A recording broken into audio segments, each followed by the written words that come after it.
kita lihat dengan katakanlah kita bikin 2 tabel atau 2 list tabel, yang satu doa yang belum dikabulkan dan satu lagi doa yang sudah dikabulkan, maka kita sangat yakin jauh lebih banyak doa yang sudah Allah kabulkan untuk kita.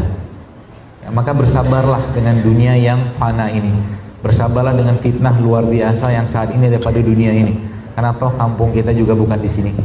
Seorang ilmuwan pernah meliti waktu ada meteor jatuh ke kutub, ya saat itu dia menceritakan dalam bukunya Gen on Off itu waktu saya baca, subhanallah dia cerita bahwa ternyata dia menceritakan bahwa meteor yang jatuh itu asam amino. Dia menemukan ada asam amino di situ. Dan asam amino itu sama dengan asam amino yang ada pada manusia. Bahasa dia namanya Kazuo Murakami, dia katakan bahwa manusia itu bukan makhluk bumi, dia bilang. Dia bilang manusia itu makhluk luar angkasa yang dititipkan di bumi dengan bahan baku yang ada di bumi. Saya bilang mungkin benar juga sih ya. Karena Nabi Adam itu kan diturunkan dari surga. Ya, Nabi Adam kan diturunkan, bahasa hadisnya kan diturunkan, bahasa Al-Quran diturunkan dari surga. Memang kampung kita bukan di sini, sehingga mukmin yang benar, yang menjaga imannya pasti merasa dunia ini ibarat penjara buat dia. Gak ada enak-enaknya Pak Bu hidup di dunia, serius. Ya, kehidupan dunia enaknya cuma satu aja, yaitu apa? Ketaatan, ibadah pada Allah, hanya itu aja, yang lain gak ada. Anda beli mobil katakanlah ya, beli mobil paling bagus lah, atau rumah paling baik lah. Berapa hari sih kita bahagia? Tak nyampe sebulan, paling beberapa hari udah hilang bahagianya. Ya, apalagi mungkin macam-macam yang hubungan dengan materi.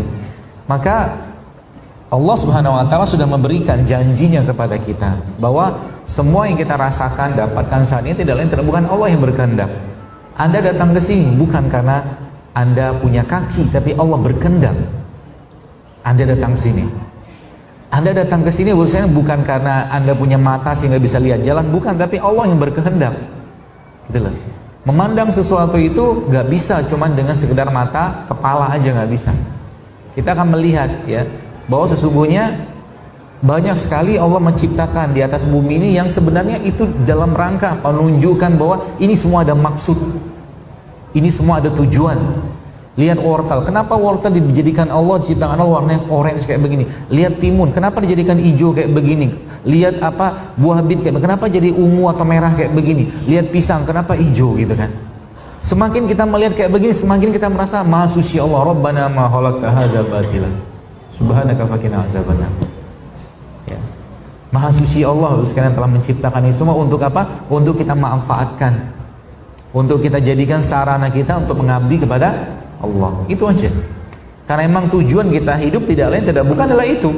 Kita diciptakan hidup ini, ditakdirkan hidup di dunia ini bukan untuk jadi dokter, polisi, apa pilot atau apapun, tapi kita diciptakan Allah untuk apa? Untuk mengabdi sama Allah. Wa ma khalaqtul jinna wal insa illa liya'budun. Kata Allah kan begitu. Hanya itu saja. Maka dalam kenikmatan, dalam ketaatan itu ada kenikmatan. Ya. Dalam ketaatan itu ada kenikmatan. Barang siapa yang hidupnya tidak bahagia, mungkin dia nggak taat sama Allah dan nggak bisa dicampur adukkan. Ketaatan itu ada kenikmatan. Jadi kalau mau dapatkan kenikmatan yang sempurna dari ketaatan, lakukan ketaatan itu secara sempurna. Orang yang mencampur adukkan kebatilan dengan kebaikan nggak bakal bisa merasakan kenikmatan ibadah.